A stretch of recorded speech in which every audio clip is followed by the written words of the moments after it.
बिस्मिल्लाहिर्रहमानिर्रहीम। Class 9 maths national book foundation unit 3। आज हम करेंगे miscellaneous exercise question number 1। Question number 1 हमारे पास है इनसर्कल द करेक्ट ऑप्शंस। हमारे पास क्वेश्चन भी गिवन है, साथ में 4 ऑप्शन सब में गिवन है और इसमें जो करेक्ट ऑप्शन है वो हमने सेलेक्ट करना है। सबसे पहले जो फर्स्ट है हमारे पास, फर्स्ट क्या है कि set builder form of a minus B.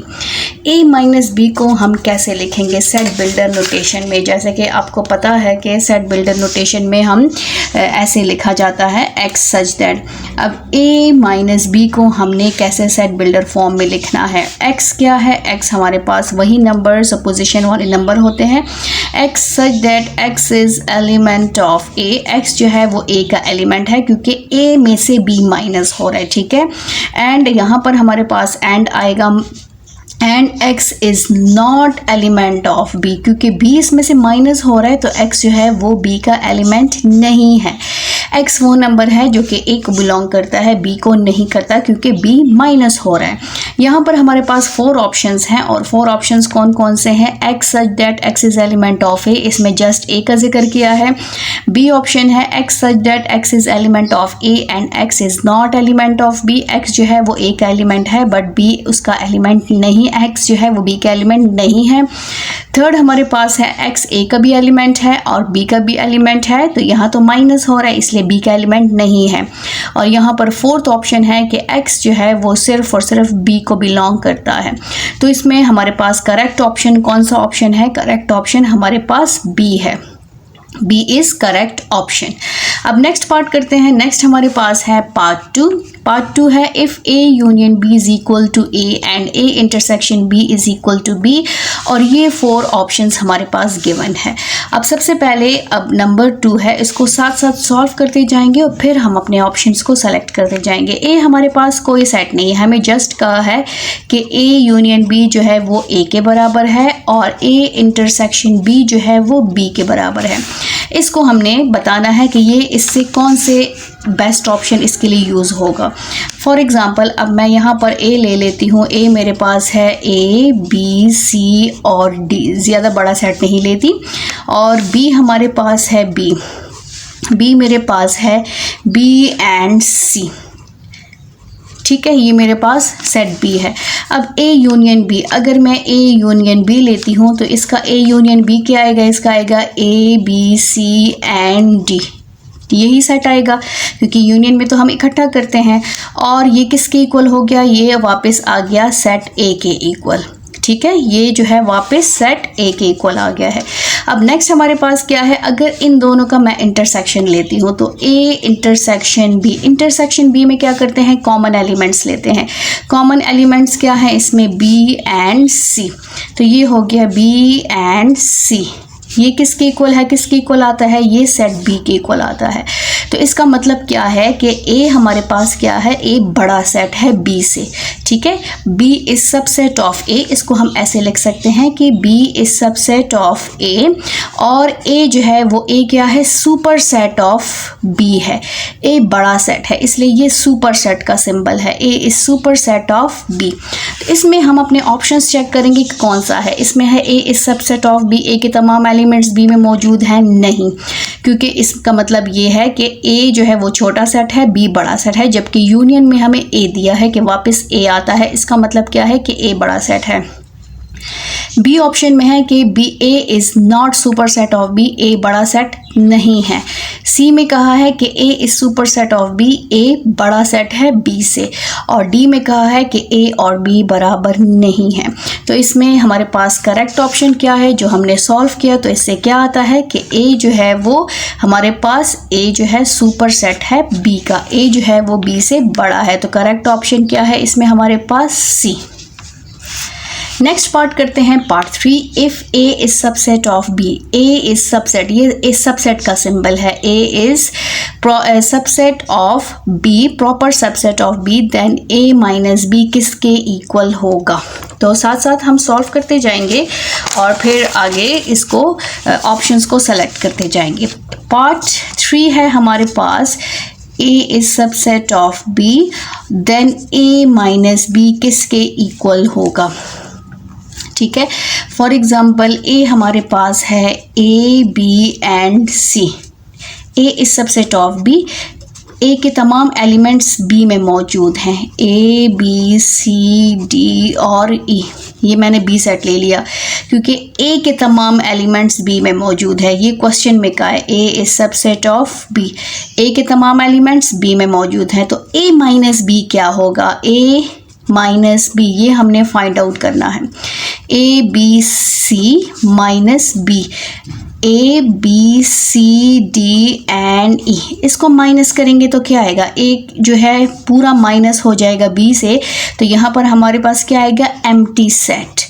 क्या आएगा हमारे पास? Empty set. एम्प्टी सेट क्यों आता है? क्योंकि माइनस में हमेशा फर्स्ट सेट के एलिमेंट्स जो बच जाते हैं वो आते हैं, सेकंड सेट के नहीं, क्योंकि यहाँ बीच में किस चीज़ का साइन है? माइनस का, इसलिए हमेशा रिमेनिंग एलिमेंट्स जो हैं वो फर्स्ट सेट के आते हैं। तो यहाँ पर तो कोई भी एलिमेंट नहीं बचा, इसलिए यहाँ पर क्या आएगा? Empty set. तो इसमें करेक्ट ऑप्शन क्या है? इसमें करेक्ट ऑप्शन सी है। नंबर 4 है हमारे पास, if A minus B equal है बी माइनस ए के, और वो इक्वल है एम्प्टी के। ए माइनस बी और बी माइनस ए इक्वल है एम्प्टी के, नल सेट के। ठीक है, अगर हम यहाँ पर ले लेते हैं ए माइनस बी इक्वल है बी माइनस ए के, विच इज़ इक्वल है एम्प्टी सेट। वैसे तो a माइनस बी और b माइनस ए बराबर नहीं आ सकते, बट अगर एलिमेंट्स इक्वल हैं, अगर फॉर एग्जांपल मैं ले लेती हूँ 1 2 एंड 3 और b मैं ले लेती हूँ 1 2 एंड 3, तो तब हमारे पास ये सेम आ सकते हैं कि a माइनस बी हमारे पास माइनस होगा तो एम्प्टी आएगा, और b माइनस ए हमारे पास माइनस होगा तो वो भी हमारे पास क्या आएगा? एम्प्टी आएगा। तो इसमें हमारे पास ऑप्शंस कौन कौन से दिए हैं? इसमें ऑप्शन है a इक्वल है b का, या b is subset of a, या फिर a is subset of b, all a b and c। इसमें कौन से ऑप्शंस है? ये तीनों ऑप्शन करेक्ट हैं, या जो है इसमें हमारे पास क्या है? इसमें a is equal to b है। तो यहाँ पर हमारे पास a और b को देखें, a और b ये क्या आ रहे हैं? a इक्वल आ रहा है b के। क्यों? क्योंकि ये देखिए एलिमेंट्स क्या हैं? सेम हैं और इक्वल हैं। तो ये इक्वालिटी के लिए यही रूल है कि आपके एलिमेंट्स सेम और इक्वल होने चाहिए, तो वो इक्वल सेट्स कहलाता है। तो ये हमारे पास इसमें ऑप्शन क्या है? करेक्ट ऑप्शन हमारे पास है a is correct option, a equal है b के। ठीक है, अब यहाँ पर हमारे पास क्या है? Set of common elements of a and a complement is dash set. a and a complement is equal to dash set. 4 sets दिए हैं, a और a कॉम्प्लीमेंट कौन सा सेट होगा? a और हमारे पास a कॉम्प्लीमेंट। a कॉम्प्लीमेंट को a बार से भी डिनोट किया जाता है।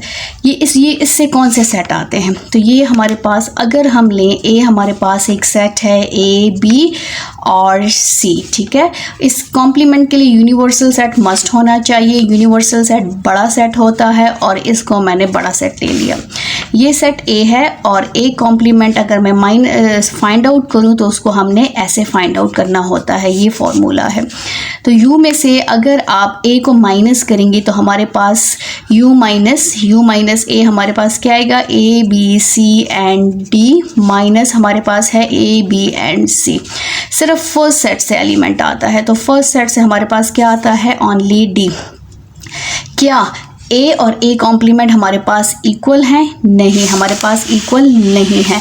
यहाँ पर हमारे पास सेट ऑफ कॉमन एलिमेंट्स, यहाँ पर बात किसकी हो रही है? Common elements of a and a complement is, हमेशा इसमें कॉमन एलिमेंट्स हैं, नो a कॉम्प्लीमेंट, और a में कोई भी एलिमेंट हमारे पास कॉमन नहीं आ रहा। तो यहाँ पर हमारे पास क्या आएगा? यहाँ पर हमारे पास बेस्ट ऑप्शन क्या है? Null set. हमारे पास क्या है? Null set. Set of common elements of a and a complement is, common elements इसका मतलब ये है कि हमारे पास a और इंटरसेक्शन a कॉम्प्लीमेंट। अब यहाँ पर देख लें, a हमारे पास क्या है? a हमारे पास है a b c, a हमारे पास है a b and c, intersection common element a complement हमारे पास क्या है? d है। इसमें कोई कॉमन एलिमेंट है? नो, इसमें कोई कॉमन एलिमेंट नहीं है। तो ये किसके इक्वल है? ये एम्प्टी सेट के इक्वल है, और एम्प्टी सेट का मतलब क्या है? Null set, right. नेक्स्ट करते हैं पार्ट 6। पार्ट 6 है हमारे पास set of real numbers can be written in. Real numbers किसको शो करते हैं? All numbers. इसमें रैशनल एंड इरैशनल सारे नंबर आते हैं। सबसे बड़े नंबर्स रियल नंबर्स होते हैं जिसको कैपिटल आर से डिनोट किया जाता है। ठीक है, यहाँ पर कहा है कि क्या इसको हम लिख सकते हैं टेबुलर फॉर्म में, डिस्क्रिप्टिव फॉर्म में, सेट बिल्डर फॉर्म में, या बोथ बी एंड सी में। तो टेबुलर फॉर्म कौन सी फॉर्म होती है? वो फॉर्म जिसमें हर नंबर प्रैक्टिकली मौजूद हो, आपको नज़र आए वो नंबर। तो यहाँ पर तो ये पॉसिबल नहीं है क्योंकि इसमें कौन से नंबर्स हैं, कहाँ तक है? रियल नंबर्स में तो रैशनल भी आते हैं, इरैशनल भी आते हैं, तो ये सारे पॉजिटिव नेगेटिव सारे नंबर्स हैं, इसलिए फर्स्ट ऑप्शन तो नहीं है। सेकंड है कि क्या सिर्फ डिस्क्रिप्टिव फॉर्म में लिख सकते हैं, सिर्फ स्टेटमेंट दे सकते हैं, या सिर्फ सेट बिल्डर नोटेशन में लिख सकते हैं, या फिर दोनों में लिख सकते हैं। तो हम बी और सी दोनों में लिख सकते हैं, तो ये करेक्ट ऑप्शन है।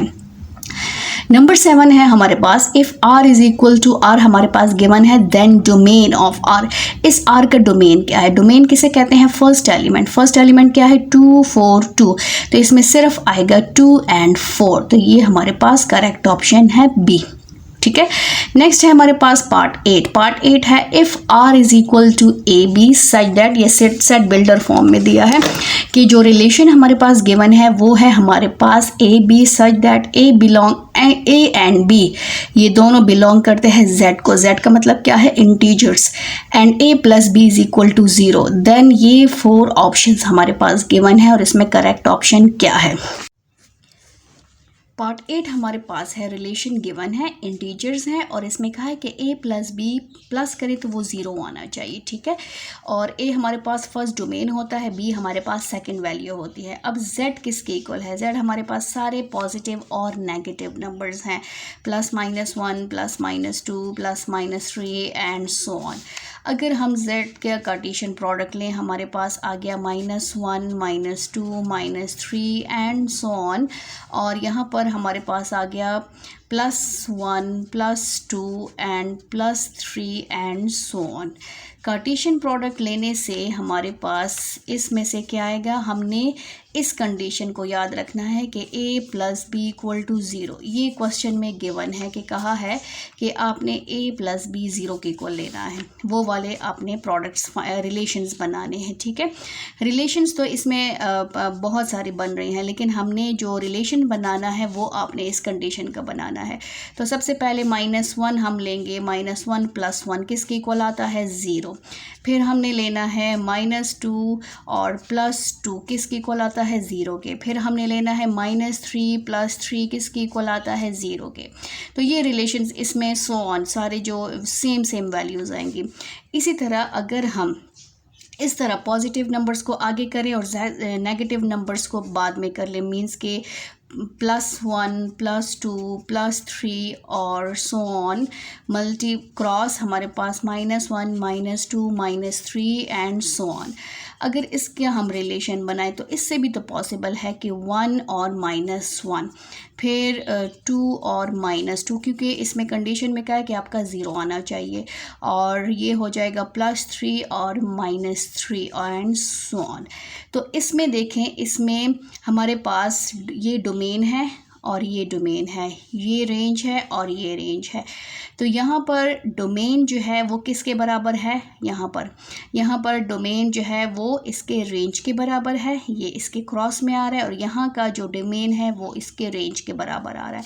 तो इसमें करेक्ट ऑप्शन क्या है? इसमें यहाँ पर देखें, domain of r is equal to range of r। इसमें करेक्ट ऑप्शन जो है वो ऑप्शन सी आ रहा है। ठीक है, क्योंकि यहाँ पर ये डोमेन है -1 और ये दूसरे का रेंज है -1, तो ये इसके इक्वल आ रहा है, और ये डोमेन जो है इस रेंज के इक्वल आ रहा है। सेम इसी तरह ये रेंज इस डोमेन के इक्वल आ रहा है, और ये डोमेन जो है इस रेंज के इक्वल आ रहा है। ये वाला रेंज इस डोमेन के इक्वल आ रहा है, और ये वाला डोमेन इस रेंज के इक्वल आ रहा है। तो सेम इसी तरह कि हमारे पास क्वेश्चन में कहा है रिलेशंस में कि प्लस करने से ज़ीरो आना चाहिए, तो यहाँ दोनों साइड्स का हमने लेना है, क्योंकि इसमें ये नहीं कहा कि पॉजिटिव जो है वो रेंज में होने चाहिए, नेगेटिव डोमेन में होना चाहिए, ऐसी कोई कंडीशन गिवन नहीं है, बस सिर्फ ये कंडीशन गिवन है कि इसका ज़ीरो आना चाहिए, इसलिए ये दोनों ऑप्शंस पॉसिबल हैं। तो इससे हमारे पास रेंज और डोमेन एक दूसरे के इक्वल आते हैं, तो ये हमारा करेक्ट ऑप्शन है। नेक्स्ट पे आते हैं। नेक्स्ट हमारे पास पार्ट 10 है। पार्ट 9 क्या है? इफ़ रिलेशन गिवन है और इसमें कहा है कि ए और बी नेचुरल नंबर को बिलोंग करता है और ए बी से 12 आना चाहिए, then tabular form of are. अब टेबुलर फॉर्म्स गिवन है, अब हमने बताना है कि इसमें करेक्ट ऑप्शन कौन सा है। ए और बी को मल्टीप्लाई करने से 12 आना चाहिए। 1 12 is 12, 2 6 are 12, 3 4 are 12, 4 3 are 12, 6 2 are 12, 12 1 is 12, 1 12 is 12, 2 6 are 12, 3 4 are 12, इससे भी 12 आता है। 12 1 is 12, 2 6 are 12, 4 3 are 12, 1 12 is 12, 4 3 are 12, 2 6 are 12, सबसे आता है।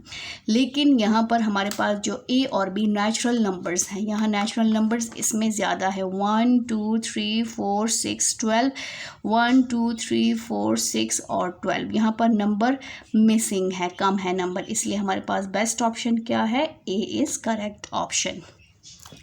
नेक्स्ट हमारे पास है पार्ट 10 है हमारे पास natural number of A. The natural numbers of A in is equal to P, means के सेट ए में पी एलिमेंट्स है, then number of A cross A आपने फाइंड आउट करना है। तो इसको फाइंड आउट कर लेते हैं। पहले हमारे पास क्या है कि नंबर ऑफ ए हमारे पास है, नंबर ऑफ ए हमारे पास गिवन है पी के, और हमने क्या फाइंड आउट करना है? नंबर ऑफ ए क्रॉस ए हमने फाइंड आउट करना है। तो इसमें हमने बताना है कि कार्टेशियन प्रोडक्ट में टोटल कितने एलिमेंट्स बनेंगे। तो ये हमारे पास इसको हमेशा मल्टीप्लाई करते हैं कि नंबर ऑफ सेट्स में जितने भी एलिमेंट्स होते हैं, एलिमेंट मल्टीप्लाई एलिमेंट। तो इसमें एलिमेंट कितने हैं? पी एलिमेंट्स हैं। इसमें कितने एलिमेंट्स हैं? पी एलिमेंट है। ये किसके इक्वल हो गया? पी स्क्वायर के। Basis are same, power will be added. तो इसका करेक्ट ऑप्शन क्या है? पी स्क्वायर है। P square is correct option. Next हमारे पास है पार्ट 11। पार्ट 11 और 9 में डिफरेंस है जिससे बच्चे कंफ्यूज हो जाते हैं, तो आज मैं ये डिफरेंस आपको क्लियर कर लेती हूँ। नंबर 11 है कि number of set B, number 11 है और ये नंबर 10 था। 11 में है कि नंबर ऑफ सेट बी हमारे पास कितने एलिमेंट्स हैं? सेट बी में टी एलिमेंट्स हैं। Then binary relation, then number of binary relation in B cross B, हमने क्या बताना है? Binary relation, number of B cross B. ठीक है, तो यहाँ पर number of binary relations in B cross B, इसका अलग फॉर्मूला है। बी क्रॉस बी में कितने बाइनरी रिलेशंस बनेंगे, कितने रिलेशंस बनेंगे? तो इसका फॉर्मूला है 2 की पावर बी हमारे पास ए क्रॉस बी। तो यहाँ पर हमारे पास क्योंकि ए की सेट गिवन है इसलिए बी क्रॉस बी आएगा। 2 की पावर बी में कितने एलिमेंट्स हैं? टी एलिमेंट्स हैं। बी में कितने एलिमेंट्स हैं? T elements. इसको मल्टीप्लाई करें तो ये हो जाएगा 2 की पावर टी स्क्वायर। तो ये करेक्ट ऑप्शन है। इसमें और इसमें डिफरेंस है। इसमें जस्ट का है कार्टेशियन प्रोडक्ट में कितने एलिमेंट्स आएंगे, और इसमें कहा है कि बाइनरी रिलेशंस कितने बनेंगे, कितने सबसेट्स बनेंगे। बाइनरी रिलेशन मीन्स कितने सबसेट पॉसिबल हैं। तो इसमें इतने सबसेट पॉसिबल हैं और इसके सिर्फ इतने कार्टेशियन प्रोडक्ट में इतने एलिमेंट्स आएंगे। तो अक्सर बच्चे कंफ्यूज हो जाते हैं कि नंबर ऑफ कार्टेशियन प्रोडक्ट हम फाइंड आउट करते हैं, क्वेश्चन में कहा जाए तो वो ये वाला फॉर्मूला अप्लाई कर लेते हैं। ये बाइनरी रिलेशन फाइंड आउट करने के लिए होता है और ये सिर्फ और सिर्फ कार्टेशियन प्रोडक्ट फाइंड आउट करने के लिए होता है कि कार्टेशियन प्रोडक्ट में कितने एलिमेंट्स आएंगे। तो इसमें हमारे पास जो करेक्ट ऑप्शन है वो है हमारे पास डी। ऑप्शन डी जो है वो हमारे पास करेक्ट ऑप्शन है।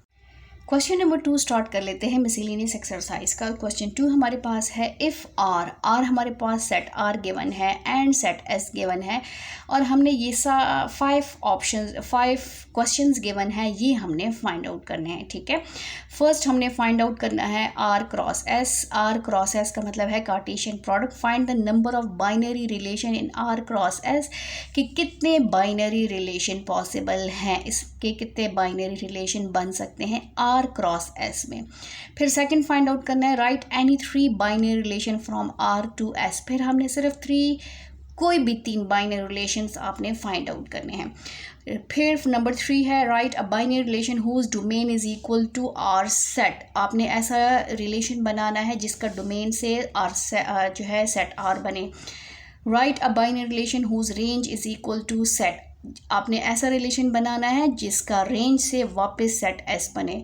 और नंबर 5 हमारे पास है, right a binary relation whose domain is equal to set are and range is equal to set S.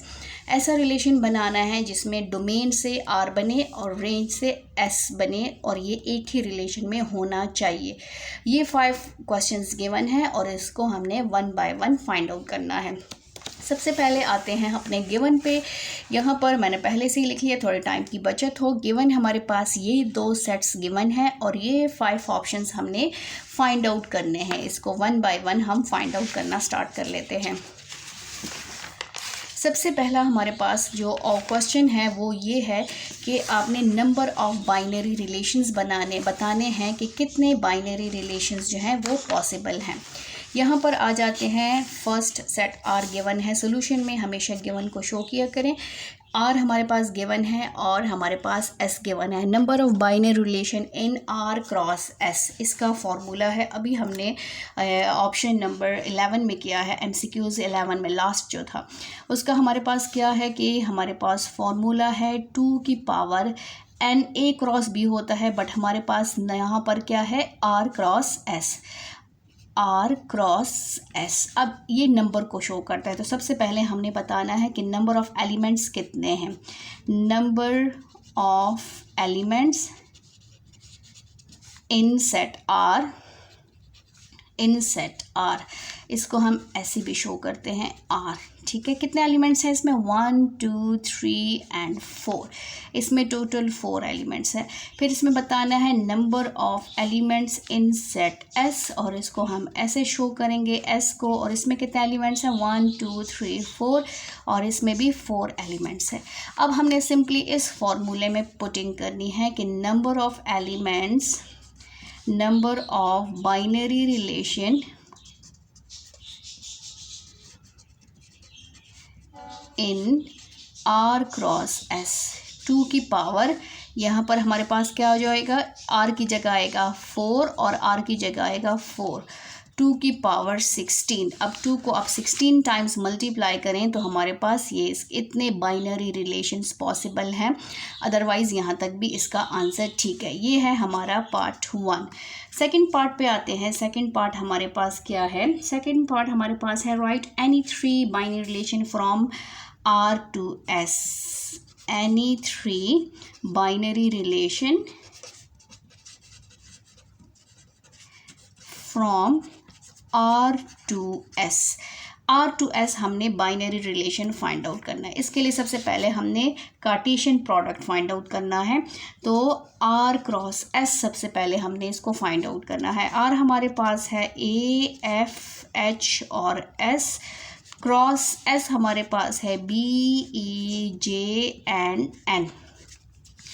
इसको फाइंड आउट करेंगे। इसमें कोऑर्डिनेट्स बनते हैं, इसको ऑर्डर पेयर में लिखना है। पहले ए को इन सब के साथ ऑर्डर पेयर में लिखना है, फिर एफ को, फिर एच को और फिर एस को।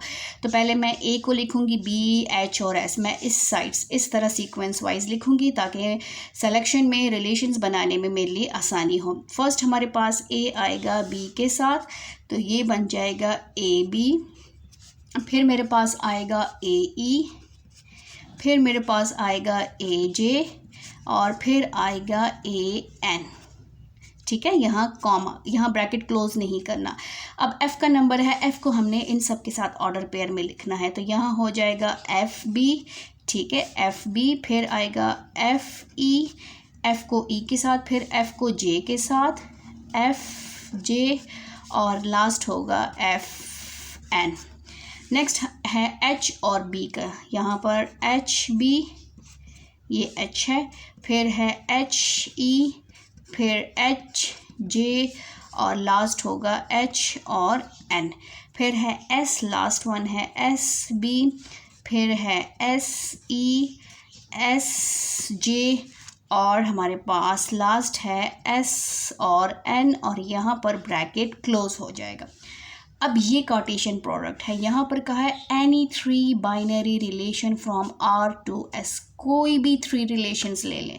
आपने थ्री रिलेशंस बनाने हैं, इसको देख के रिलेशंस बनाने हैं और वो रिलेशंस क्या होने चाहिए, आपकी मर्ज़ी के होने चाहिए। ज़रूरी नहीं कि आपके फ्रेंड्स के साथ आपके सेम नहीं आ रहे या बुक के साथ आपके सेम नहीं आ रहे, इसमें चॉइस दी है। तो रिलेशन नंबर 1 हम ले लेते हैं R1 हमने लेना है, फिर हमने रिलेशन 2 बनाना है और फिर हमने रिलेशन 3 बनाना है। ठीक है, रिलेशन 1 में आप कोई भी लेते हैं, 1 2 3 लेती हैं, 1 2 3 लेती हैं, 1 2 3 लेती हैं, कोई भी ले लें, आपकी अपनी मर्ज़ी है। मैं अपनी मर्ज़ी से ले रही हूँ तो मैं ले रही हूँ फर्स्ट वन है A और B, फिर मैं ले रही हूँ A और फर्स्ट 3 ले लेती हूँ A और E और फिर मैं लेती हूँ A और J। ये मेरा फर्स्ट रिलेशन हो गया। फिर सेकंड रिलेशन मैंने ले लिया इसमें F B और फिर मैंने ले लिया F E और फिर मैंने ले लिया F और J। ठीक है, और थर्ड रिलेशन मैं ले रही हूँ H B और फिर मैंने ले लिया H E और फिर मैंने ले लिया H और J। ये जो रिलेशंस मैंने बनाए हैं इसके तमाम एलिमेंट्स, ये जो है इसके तमाम एलिमेंट्स इस कार्टेशियन प्रोडक्ट में मौजूद है। ठीक है, अब हम नेक्स्ट फाइंड आउट करेंगे। नेक्स्ट हमारे पास क्या है, सेकंड इसका जो पार्ट 3 है, पार्ट 3 कहा है कि आपने क्या करना है, binary relation whose domain is equal to are set. Third हमारे पास है, आपने ऐसा बाइनरी रिलेशन बनाना है, बाइनरी रिलेशन, ठीक है, right a binary relation whose domain, जिसका डोमेन जो है, domain is equal to set are, जिसका डोमेन आर के बराबर हो, तो इसका हमने वो रिलेशन बनाना है। अब इसको आपने बहुत केयरफुली देखना है।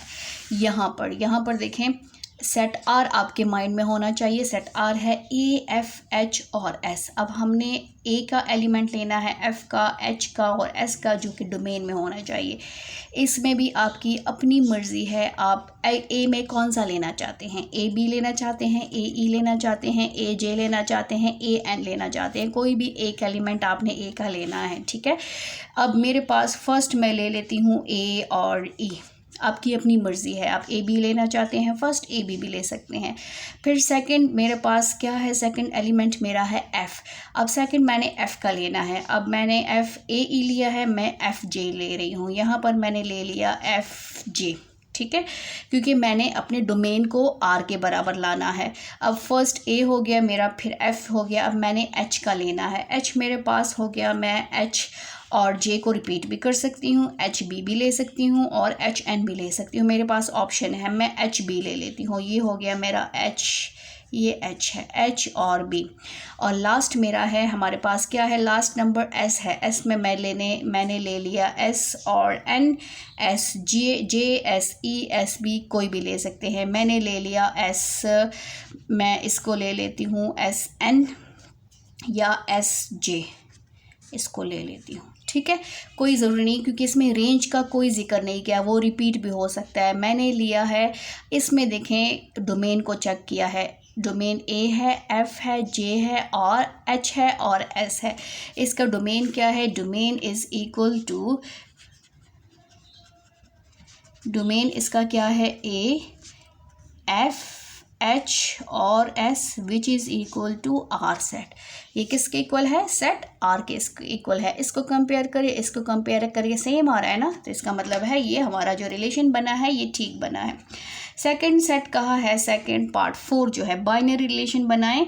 आपने ऐसा बाइनरी रिलेशन बनाना है जिसका रेंज किसके इक्वल है, सेट एस के इक्वल है। Binary relation whose range is equal to set S। यहाँ पर ऐसा रिलेशन बनाना है जिसका रेंज सेकंड एलिमेंट से ये बने, ये एस है, सेट एस है, BEJN। इसमें फर्स्ट ऑप्शन को नहीं चेक करना, हमने सेकंड ऑप्शन का ख्याल रखना है। ये कार्टेशियन प्रोडक्ट है, इसमें से हमने एलिमेंट्स को सेलेक्ट करना है और फिर इसके बाद यहाँ पर हमने रिलेशन बनाना है, बट सेकंड एलिमेंट आपका ये होना चाहिए। फर्स्ट इसमें यही आएगा हमारे पास A और B, क्योंकि मैंने B को मस्ट लेना है। इसमें आप FB भी ले सकते हैं।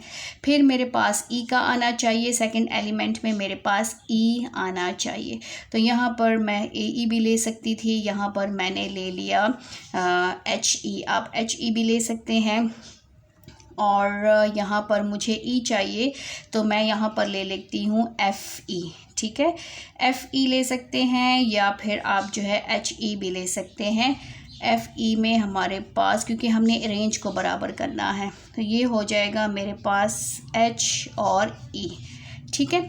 फिर BE हो गया। फिर नेक्स्ट हमारे पास है J, तो J में मैंने ले लिया, हमारे पास आ गया FJ, F और J, ठीक है। और फिर उसके बाद मैंने ले लिया है, और लास्ट मेरे पास क्या है N, तो इसमें मैं H और N भी ले सकती हूँ, H और N, ये हो गया। इसमें डोमेन को हमने नहीं चेक करना, इसमें जस्ट हमने सेकंड एलिमेंट को चेक करना है कि उससे वापस जो है सेट S बने। तो हमारे पास जो रेंज है, रेंज ऑफ R, वो क्या है, B, E, J और N, जो कि किसके इक्वल है, जो कि सेट S के इक्वल है, ठीक है। तो ये इसका मतलब है कि हमारा जो ये बना है ये हमारे पास ठीक बना है, जो रिलेशन बना है।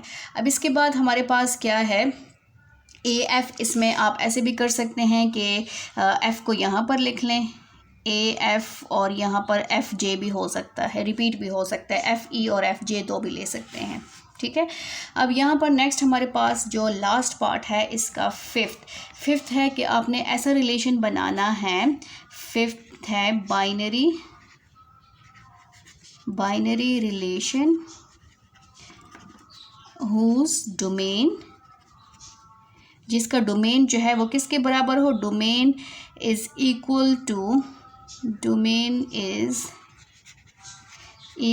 To set R and range is equal to set S। अब ऐसा रिलेशन बनाना है कि जिसके जो डोमेन से फर्स्ट सेट बने और जिसके रेंज से सेकंड सेट बने। अब यहाँ पर देखें, फर्स्ट में मस्ट आपका A आना चाहिए और यहाँ पर सेकंड एलिमेंट में आपका B आना चाहिए, तो ये फर्स्ट वाला हमारा हो गया। फिर सेकंड क्या है, F, और सेकंड में क्या आना चाहिए, E, तो ये हमारे पास हो गया F और E का भी हो गया और A का भी हो गया है, B का फर्स्ट एलिमेंट भी हो गया और इसका फर्स्ट एलिमेंट भी हो गया, ये भी हो गया। इसमें आप चेंज कर सकते हैं, यहाँ पर आप HE भी ले सकते हैं, लेकिन यहाँ पर हमने डोमेन और रेंज को मस्ट इक्वल लेकर आना है। फिर नेक्स्ट मेरे पास FE हो गया है। अब मैंने क्या करना है, H और J इसको ले सकते हो, ये ऐसे क्रॉस में आएगा, तो यहाँ पर हो गया H और J, और लास्ट मेरा हो जाएगा S, और मेरे पास हो गया N।